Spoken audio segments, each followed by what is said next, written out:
Saya Ibu Striani, Guru Pendidikan Agama Islam dan Budi Pekerti Unit Kerja SMA Negeri 1 Merapi Selatan, Kecamatan Merapi Selatan, Kabupaten Lahat, sekaligus PPG dalam jabatan Kementerian Agama tahun 2023 BED 2 LPTK UIN Raden Patah, Palembang. Pada kesempatan ini, di sini saya akan melaksanakan praktek pengalaman lapangan atau PPL 1 modul 1. Di sini juga sekaligus di dalamnya saya melaksanakan penelitian tindakan kelas. Berikut video PPL 1 modul 1. Selamat menikmati. Gerak. Gerak. Anggota Dewan segera dipersilakan.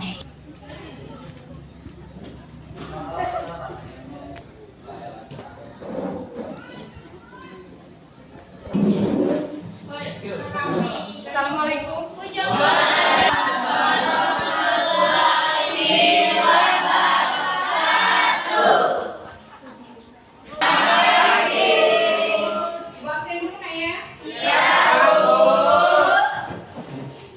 Ahmad Depo Saputra. Hadir, Bu. Ike. Hadir, Bu. Jimmy. Hadir, Bu. Elsa. Halo. Kita mulai pelajaran. Ya, kita bikin dulu nak ya. Ya, Bu. 1, 2, 3. Selamat pagi 10.3, apa kabar? Baik. Selamat pagi 10.3, apa kabar? Baik. Selamat pagi 10.3. Selamat pagi, Bu Ibu. Selamat pagi 10.3, apa kabar? Baik. Alhamdulillah. Luar biasa.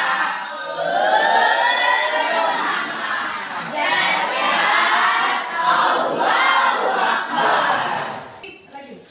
Sebelum kita mulai pelajaran kita, ada baiknya ketua kelas pimpin doa nak ya. Silakan Ahmad Depo Saputra pimpin doa.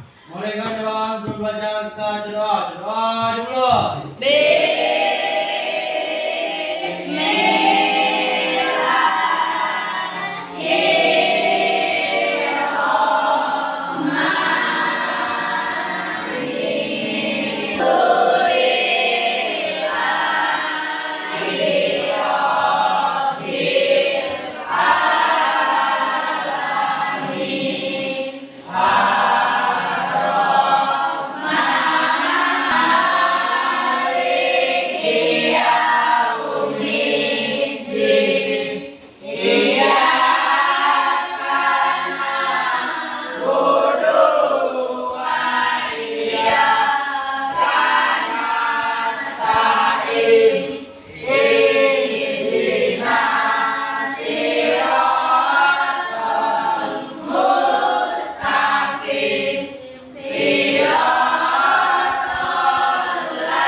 Salam pada Ibu Guru. Assalamualaikum warahmatullahi wabarakatuh. Waalaikumsalam warahmatullahi wabarakatuh. Silakan.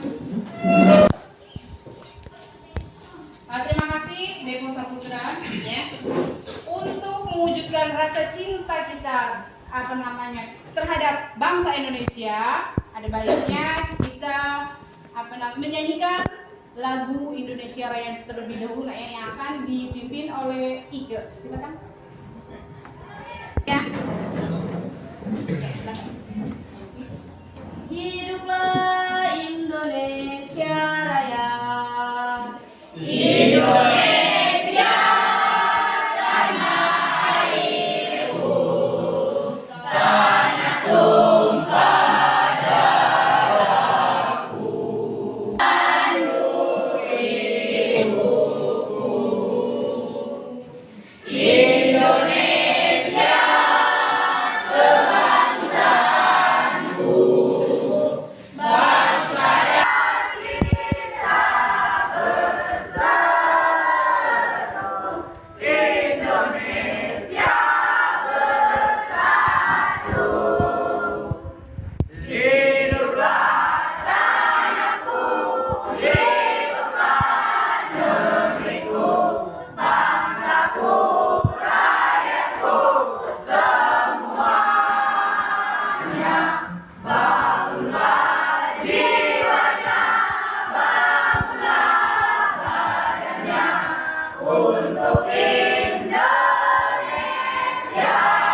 dan tanah air Kita. Makanya kita terlebih dahulu menyanyikan lagu wajib nasional kita yaitu Indonesia Raya.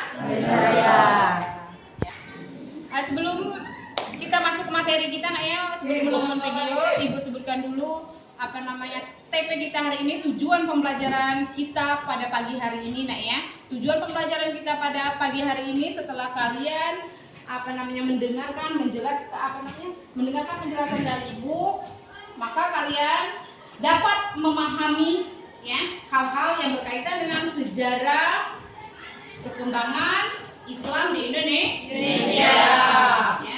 Kemudian setelah itu juga kalian semua akan memahami dan bisa menganalisis jalur masuknya Islam di Indonesia. Nah, untuk memperjelas materi kita pada pagi hari ini Ibu akan bertanya, kemarin kita sudah mempelajari. Nah, sekarang pelajaran kita tentang sejarah perkembangan Islam di Indonesia. Ada yang tahu tokoh-tokoh ajaran Islam di Indonesia? Silakan buka bukunya. Siapa saja sebelum Wali Songo? Buka halaman berapa itu 100. Di sana dijelaskan ada tokoh-tokoh penyebaran ajaran Islam di Indonesia. Sebelum Wali Songo ada siapa saja? Datuk Papi, betul. Zennya ada apa di sana? Syekh Maulana Akbar. Maulana Akbar. Coba Deja sebutkan. Siapa lagi selain Syekh Maulana Akbar? Syekh Jumadi Kubro. Syekh Jumadi Kubro. Itu semua yang disebutkan oleh teman-teman kita tadi, Zenia, Deca juga ikut tadi, itu merupakan tokoh-tokoh penyebaran ajaran Islam sebelum Wali Songo. Pernah dengar nama Wali Songo? Pernah Itu juga 9 Wali Songo itu merupakan tokoh dalam penyebaran ajaran Islam di Indonesia. Ada siapa saja di 9 Wali Songo?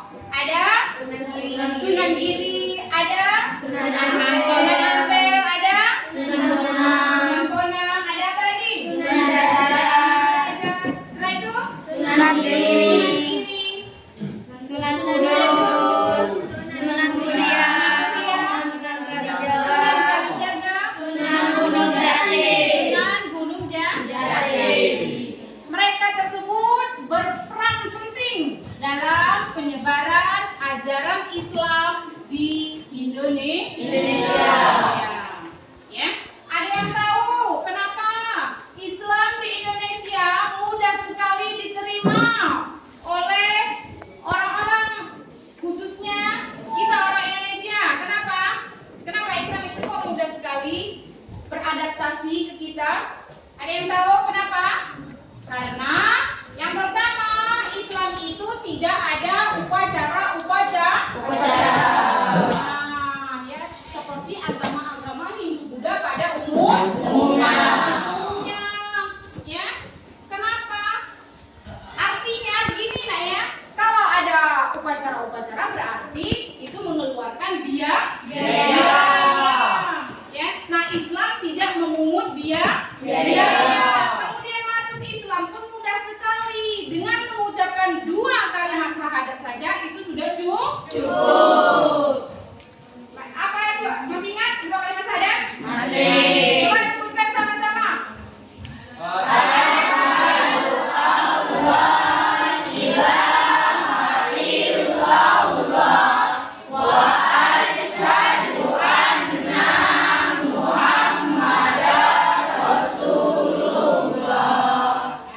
Itu ucapan 2 kalimat syahadat yang membuktikan bahwasanya orang tersebut sah masuk Islam. Mengikuti ajaran Islam. Jadi dengan mengucapkan 2 kalimat saja kita sudah masuk agama Islam. Sudah diterima dalam ajaran Islam. Selain dia dalam masuk Islam itu tidak ada biaya, kemudian mengucapkan 2 kalimat syahadat Kemudian Islam itu merupakan agama yang rahmatan lil alamin. Selain itu apa lagi? Selain yang dua tadi, kenapa Islam mudah diterima? Ajarannya pun mudah, tidak memberatkan, ya. Nah, dalam Islam pun, ya, itu tidak mengenal yang namanya kasta, ya. Tidak ada, ya, kedudukan. Pokoknya sama rata semua, ya. Kedudukannya sama.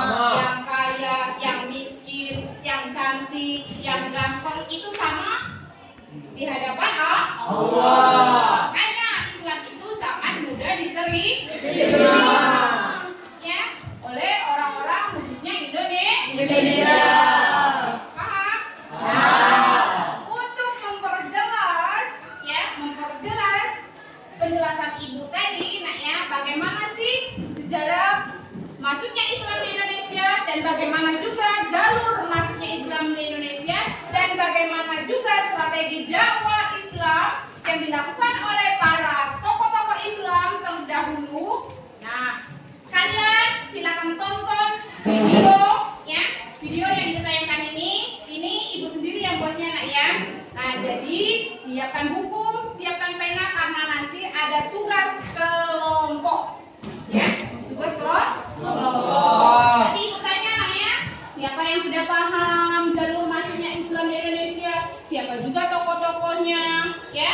Nah, silakan keluarkan pena dan bukunya, ya, karena nanti ada pertanyaan. Silakan tonton video ini, ya. Nah, ya.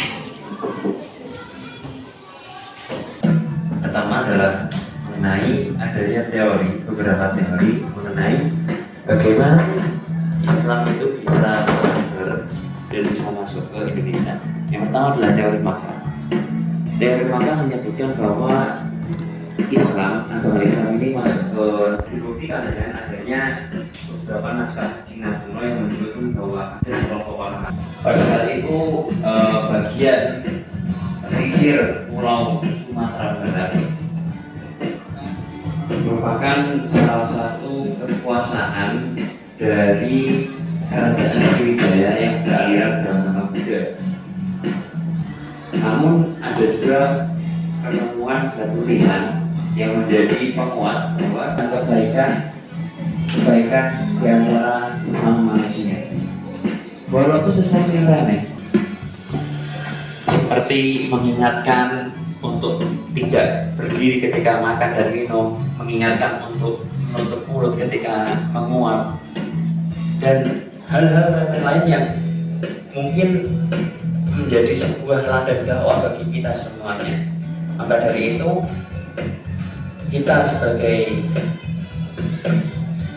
penuntut ilmu tidak harus menunggu menjadi seorang dai yang kondang, dai yang terkenal dahulu baru kita melakukan tugas kita sebagai pendakwah.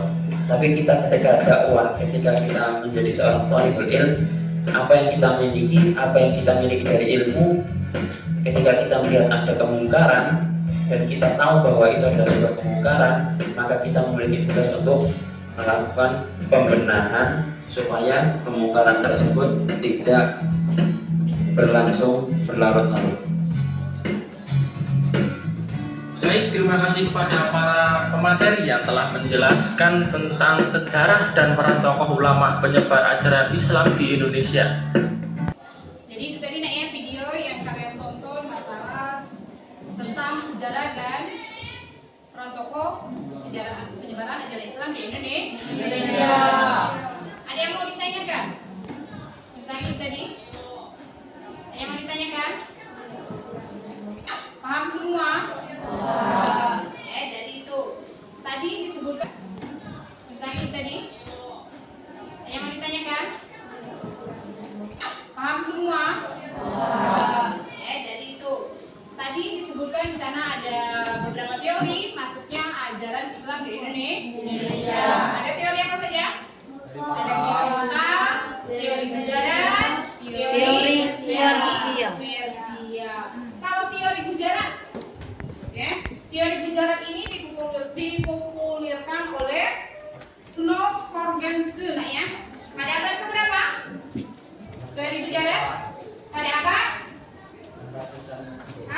13 Masehi.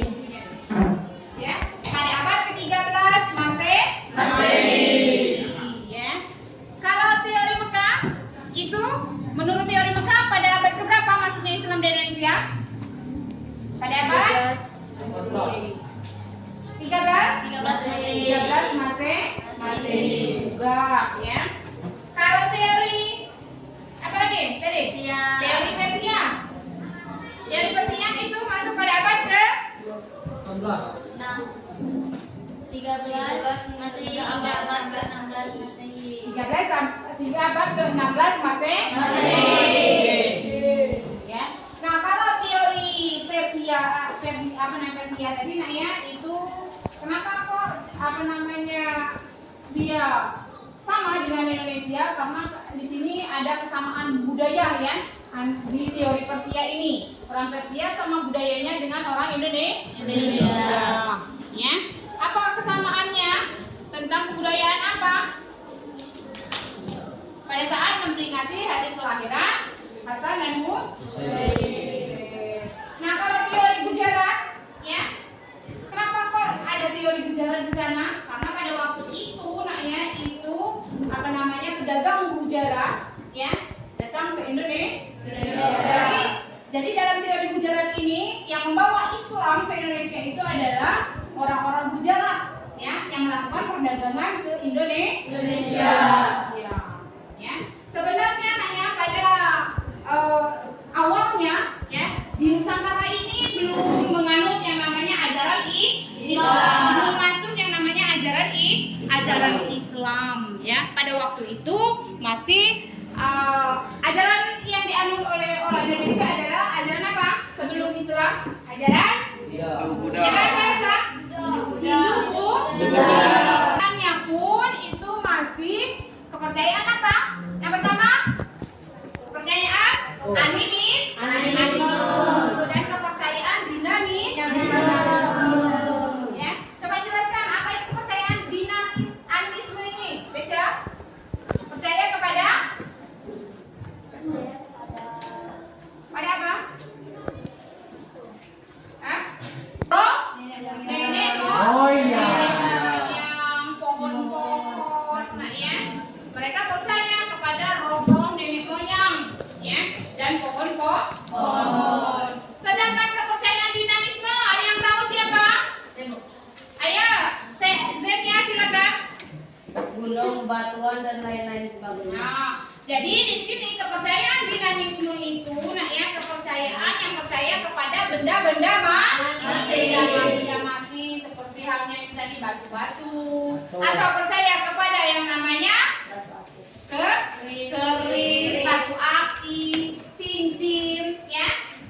Itu semua kepercayaan sebelum masuknya Islam di Indonesia. Tapi sekarang sudah Islam itu sudah tersebar luas. Ya. Ada yang mau ditanyakan? Masalah kepercayaan tadi, paham? Jadi ada kepercayaan animisme dan kepercayaan dinamisme, juga kepercayaan Hindu Buddha pada waktu itu. Nah, bagaimana juga para ulama atau para pendakwah, ya, strateginya dalam menyebarkan ajaran Islam? Bagaimana strateginya? Metodenya? Dia menggunakan yang pertama metode apa? Bagaimana strategi dakwahnya? Melalui perdagangan, kesenian, kebudayaan, pendidikan. Nah, pada waktu itu strategi dakwah yang dilakukan oleh para ulama terdahulu atau 9 wali songo di Indonesia ya, itu melalui jalur perdagangan, kebudayaan, perkawinan, pendidikan. Ya, itu strategi dakwah yang dilakukan oleh para tokoh ulama. Ya. Nah, di sini ya untuk tugas, silakan buat kelompok jadi 3 kelompok. Silakan bergerak. Tadi kita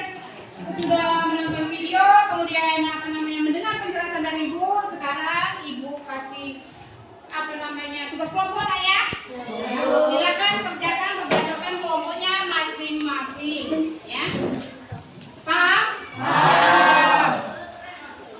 Saya bagikan soalnya.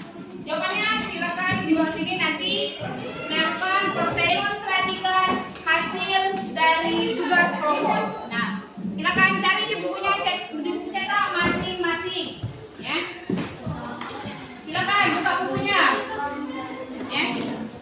Tulis di sini. Ini kan faktor yang menyebabkan Islam mudah diterima di Indonesia. Ada faktor apa tadi kan sudah dijelaskan ya tadi ya.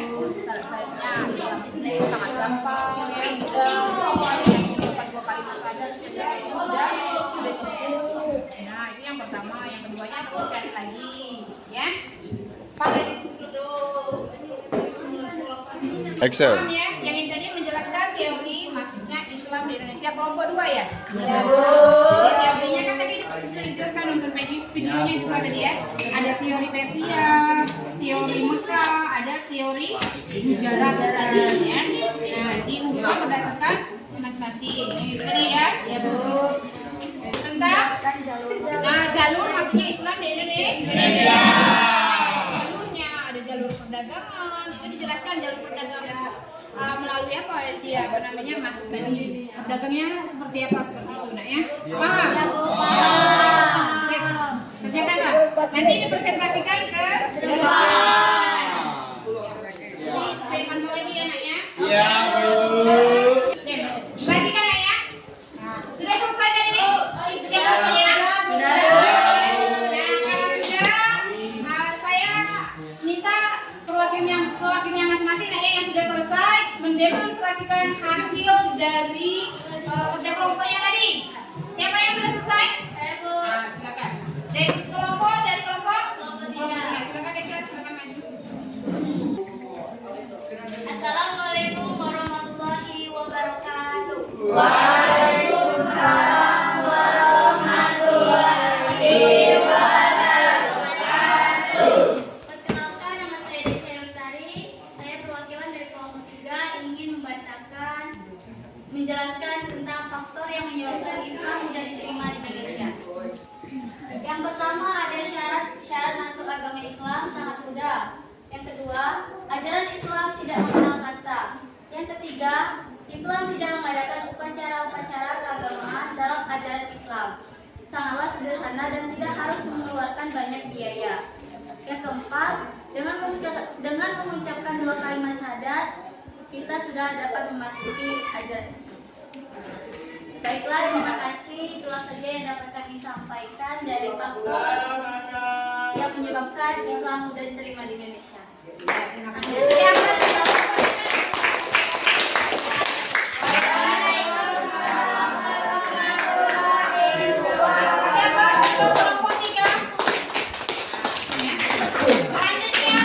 Selanjutnya, mana lagi yang sudah siap? Silakan maju. Kelompok yang sudah siap, silakan.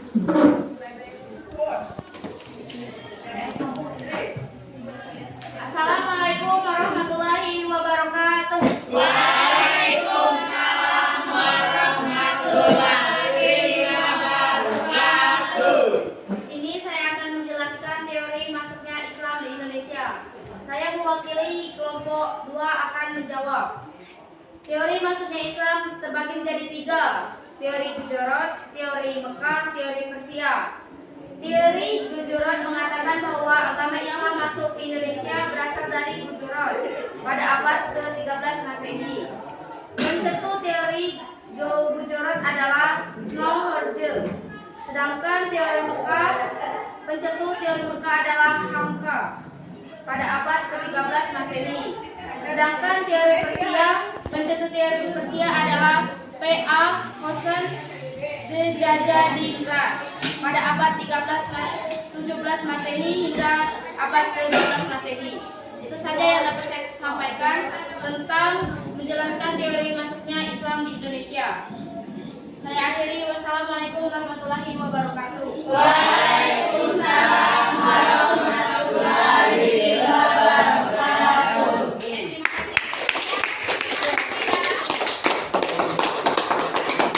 Terima kasih Ike, saudara Ike ya.